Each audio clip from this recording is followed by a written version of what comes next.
Oi, tudo bom? Oi, gente, tudo bom? Vim falar de experiências sobrenaturais que aconteceu no retiro de carnaval da minha igreja. Foi sensacional, sensacional, sensacional, sem igual, sem igual, sem igual mesmo. Vou falar algumas que me vierem à mente. Não vai ser na ordem, mas tudo bem. No primeiro dia, aconteceu coisas incríveis. O Senhor, Ele se moveu de uma forma sobrenatural, Ele falou com a gente para orar uns pelos outros, para estar juntos em comunhão, sabe? Para que a gente pudesse ouvir a glória de Deus, para que a gente tirasse as sandálias, para poder adentrar na presença, adentrar com total confiança e total liberdade em Deus, sabe? E foi muito lindo esse momento, muito lindo o momento de comunhão junto com os irmãos. Desculpa. No segundo dia eu falei que não ia ser na ordem, mas vai ser na ordem, mais ou menos assim, tô contando por alto. Mas eu só não quero esquecer de nada. No segundo dia, no domingo, aconteceu coisas incríveis.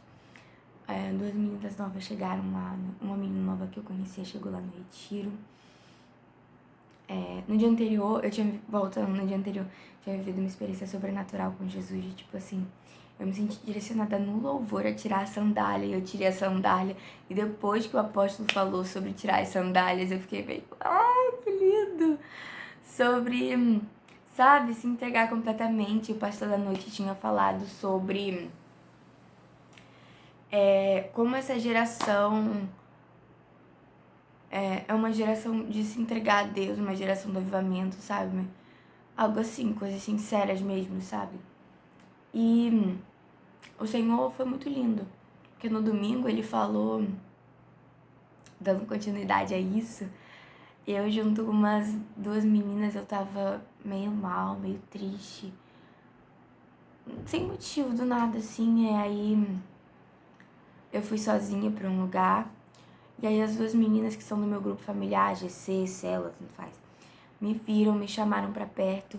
Eu senti da gente sentar na grama, a gente sentou na grama, e uma outra menina falou que tava sentindo a gente orar, e aí a gente começou a orar, E no dia seguinte, eles fizeram um grupo de jovens ali, e eu fiquei até depois, e Céia falou que tinha sentido a presença de Deus, que ali era um lugar marcado, e que mesmo alguém que depois fosse lá sentiria a presença de Deus se manifestando, porque o Senhor é muito lindo. E igual em quarto de guerra, que o cara sentiu que aquele lugar era um lugar de oração, as pessoas que passassem por ali perceberiam que aquilo lá era um lugar de oração. Mas enfim, voltando pro domingo.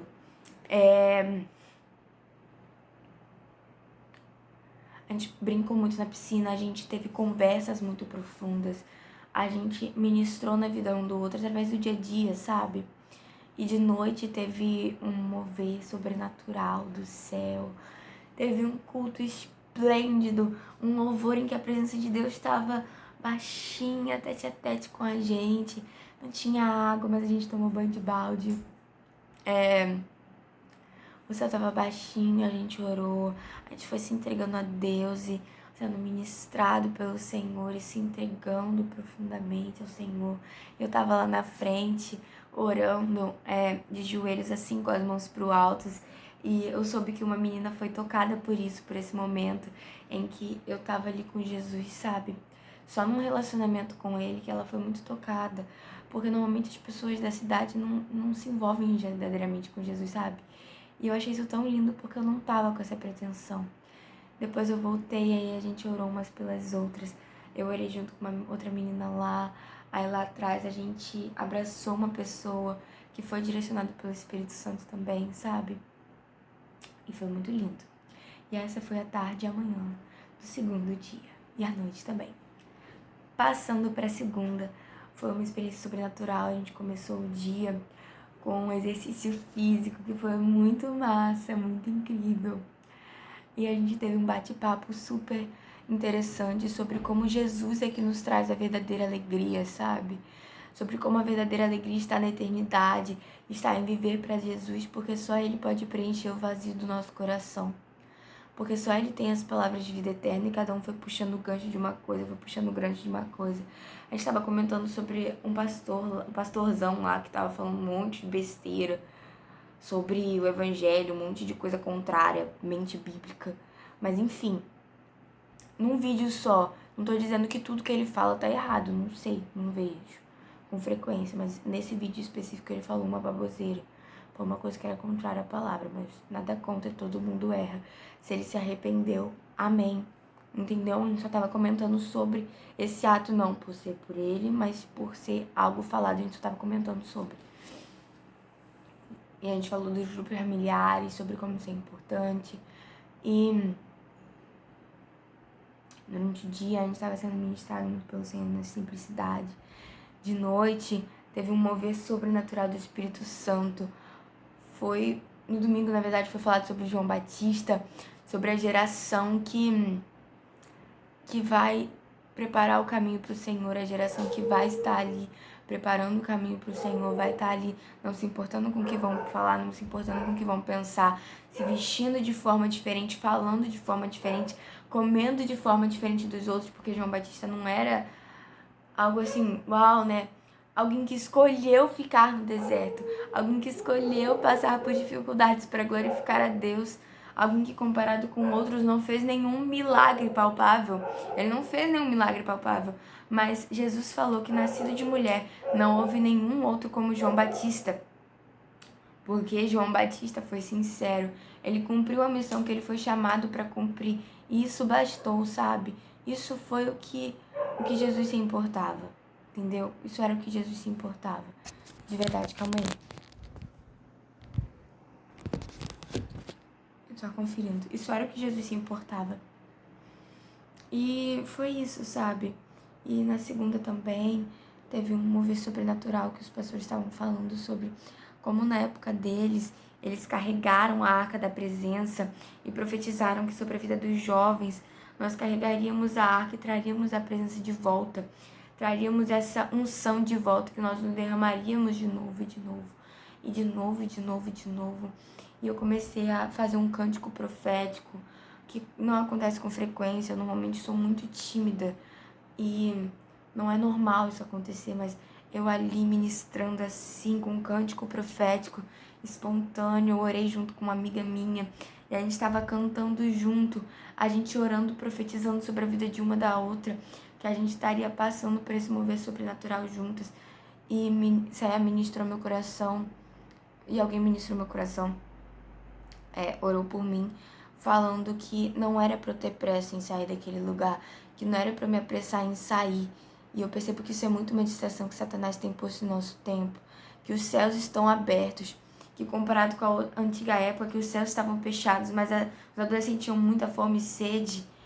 Hoje o céu está aberto, sendo que os adolescentes são tentados a não buscarem, a não terem fome e sede da presença de Deus, porque o diabo tá tentando o tempo todo distrair, mas isso não é verdade, que a gente não tenha pressa, que a gente fique na presença de Deus, que a gente se desacelere na presença de Deus e que a gente sinta o manifestar do Espírito Santo, porque Ele é lindo, Ele é santo, Ele é digno de toda honra, todo louvor e toda exaltação.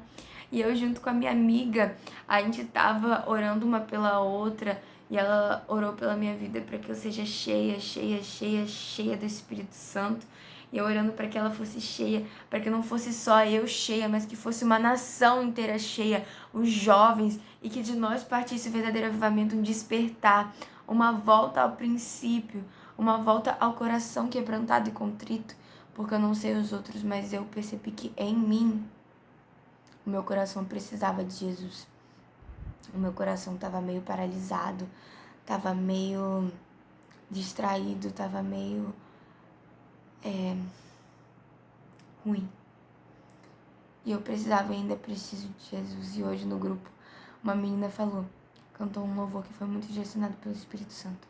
Pois se hoje me tocas, amanhã eu preciso do seu toque de novo. e de novo é o seu toque que me faz ver, me faz ver, me faz ver. Sem o seu toque eu não enxergo nada, tudo escuro, tudo embaçado. Dê-nos a mentalidade do alto. E eu fiquei orando para que nós sejamos cheios. Outra vez, outra vez, outra vez, como nos primeiros dias. Água da vida, como nos primeiros dias, como nos primeiros dias. Dê-nos um coração como o teu, como nos primeiros dias, como nos primeiros dias, como nos primeiros dias. Água da vida. Enfim, foi muito lindo. E no final, tinha uns 10, 15 jovens lá. A gente estava orando e estavam profetizando sobre a nação, sobre a gente e sobre tudo, sabe? E a gente fez alguns desenhos proféticos para que fosse proclamado, proclamado, proclamado, proclamado. E o moço lá tinha falado e eu comecei a desenhar profeticamente sobre mim, sobre quebrar o vaso aos pés de Jesus, sobre entregar a vida ao Senhor, sobre deixar Ele se conhecer nos palácios dele, sabe? Ele é lindo e eterno. Enfim, tenho muito mais a dizer, mas não sei se é o tempo. Em nome de Jesus Cristo. Que essa palavra toque em alguém, porque esse é só o início. Ainda tem muito mais, teve uma experiência muito sobrenatural no outro dia, mas que isso vai ser contado depois, no nome de Jesus Cristo.